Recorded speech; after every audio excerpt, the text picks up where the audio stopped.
Hello students, BSc part 1 के second paper organic chemistry का second unit हम पढ़ रहे थे।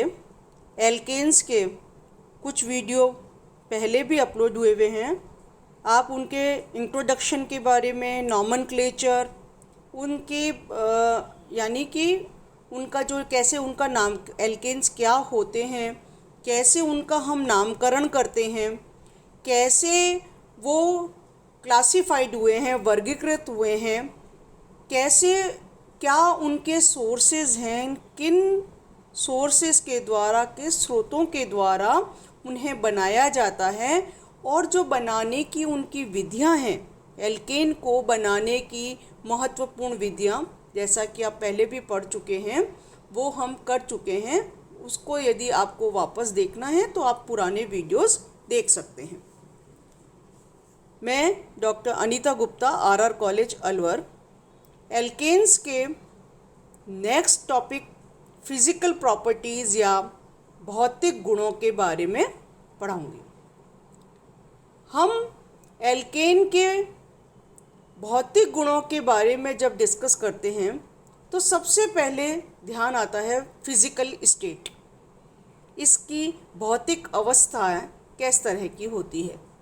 The first 4 members of the series are colorless and odorless gases. इस सीरीज़ की, इस श्रेणी के, एल्केन की श्रेणी के जो प्रथम 4 मेंबर हैं, सदस्य हैं, वो रंगहीन, गंधहीन गैस होती हैं, यानी मीथेन, ईथेन, प्रोपेन, ब्यूटेन। ये क्या हैं? रंगहीन और गंधहीन गैसेस हैं। Pentane to heptadecanes are colourless, odourless liquids. C5 से C17 वाले जो एल्केन हैं वो कैसे होते हैं? रंगहीन, गंधहीन द्रव होते हैं। And higher alkanes are solid. और जो C17 से ज़्यादा यानी C18 से लेकर जितने भी जो उच्चतर एल्केन हैं वो कैसे होते हैं? रंगहीन, गंधहीन, ठोस होते हैं।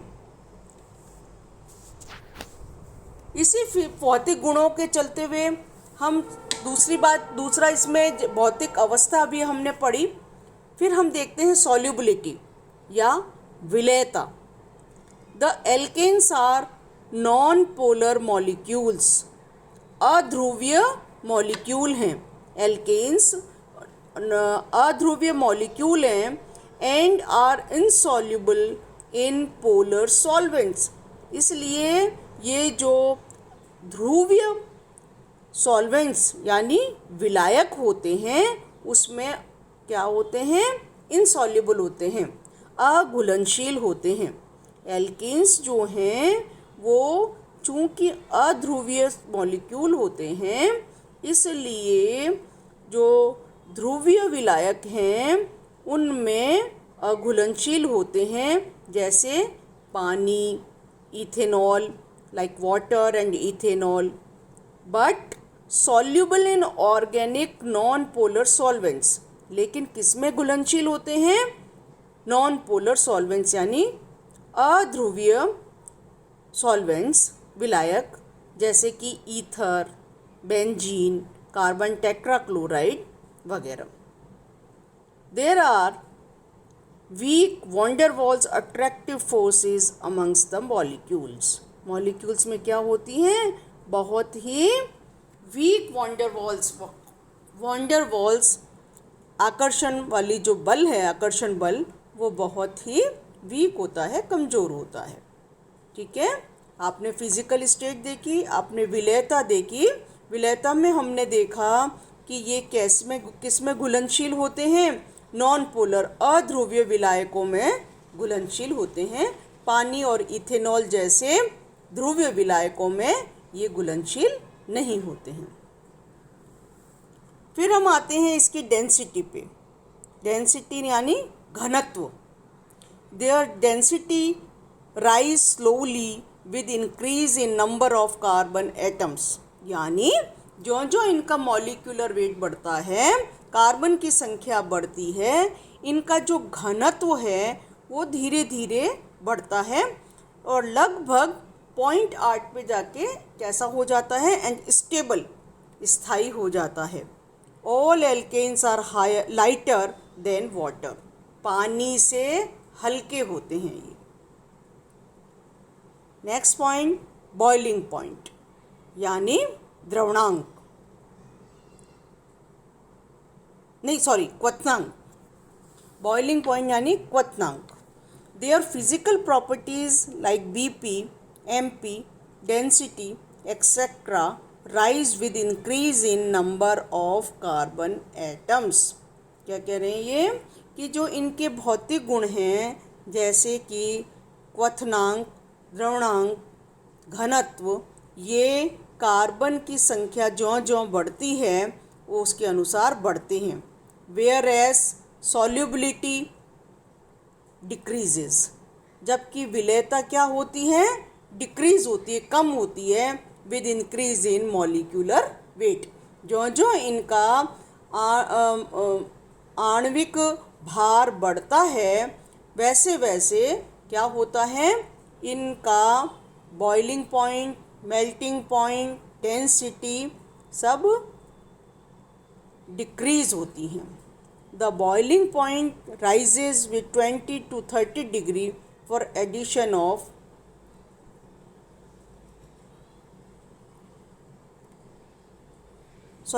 फिजिकल प्रॉपर्टीज़ में हम देख रहे थे कि इनका जो बॉइलिंग पॉइंट है, मेल्टिंग पॉइंट है, डेंसिटी है, वो नंबर ऑफ कार्बन एटम्स के साथ साथ बढ़ती है, जबकि जो विलेयता है वो घटती है।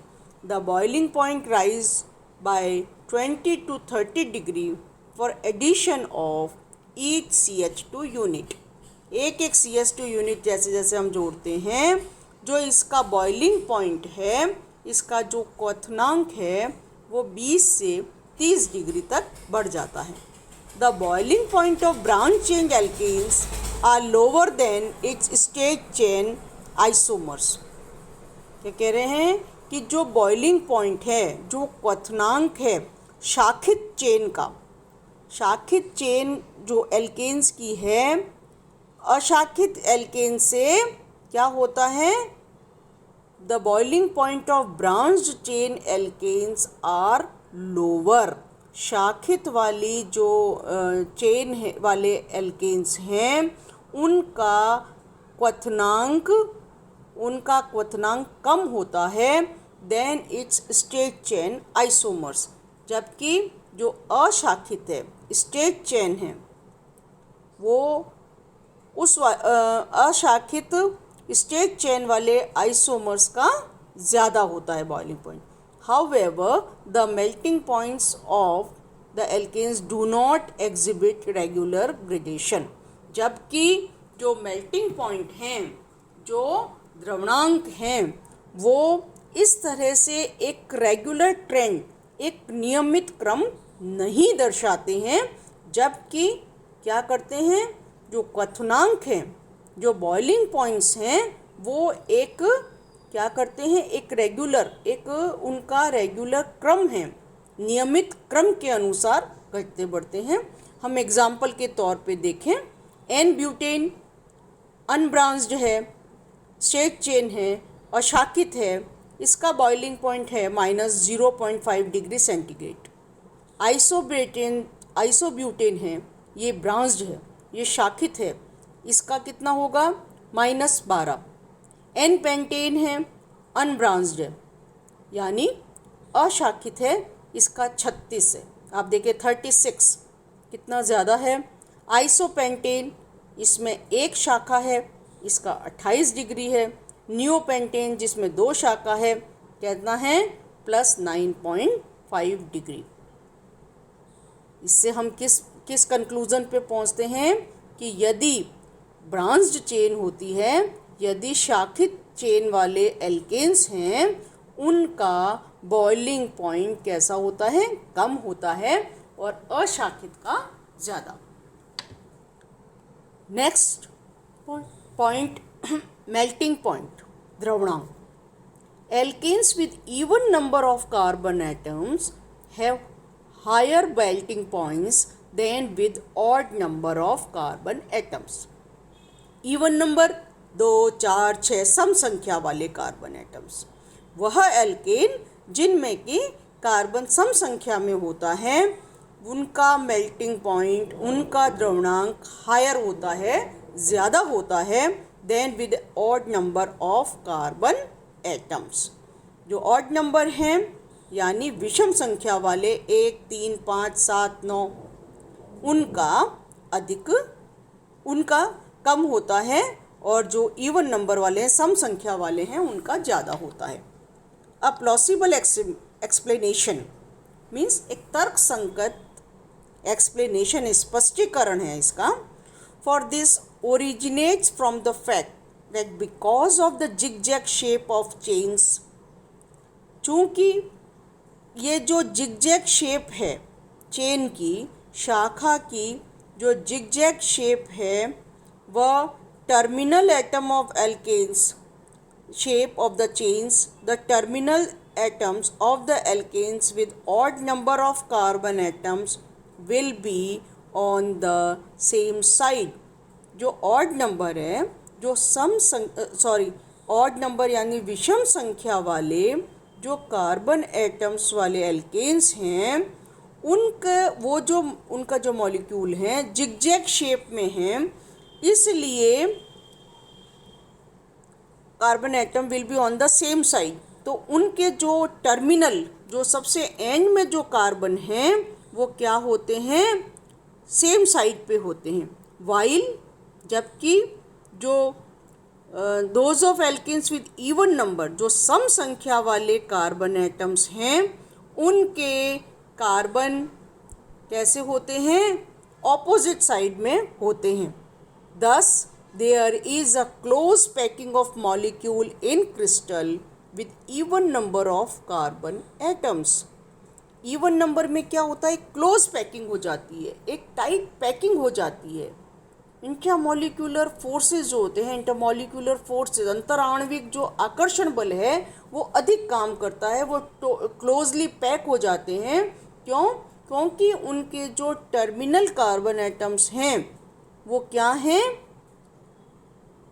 even number में with even number of carbon atoms, thus there is a close packing of molecules in crystals with even number of carbon atoms। जैसा कि हमने नीचे एक एग्जाम्पल लेके, एक उदाहरण लेके आपको समझा रखा है, thereby increasing the intermolecular attractive forces which are responsible for higher melting points। यानी even number जो है, चूँकि उनके जो कार्बन है टर्मिनल वाले, वो कैसे होते हैं, ऑपोजिट साइड में होते हैं, क्लोजली पैक होते हैं, अंतराण्विक आकर्षण बल अधिक कार्य करता है, इसलिए उनके मेल्टिंग पॉइंट्स ज़्यादा होते हैं बजाय किसके, विषम संख्या वाले कार्बन एटम्स के। एक बार फिर हम रिवाइज करें, हमें फिजिकल प्रॉपर्टीज, भौतिक गुण पढ़ रहे हैं। हमने इसकी भौतिक अवस्था देखी, विलयता के बारे में बताया, फिर हमने करा इसकी डेंसिटी या इसकी घनत्व के बारे में, मेल्टिंग पॉइंट, और फिर इसका बॉइलिंग पॉइंट। Thank you.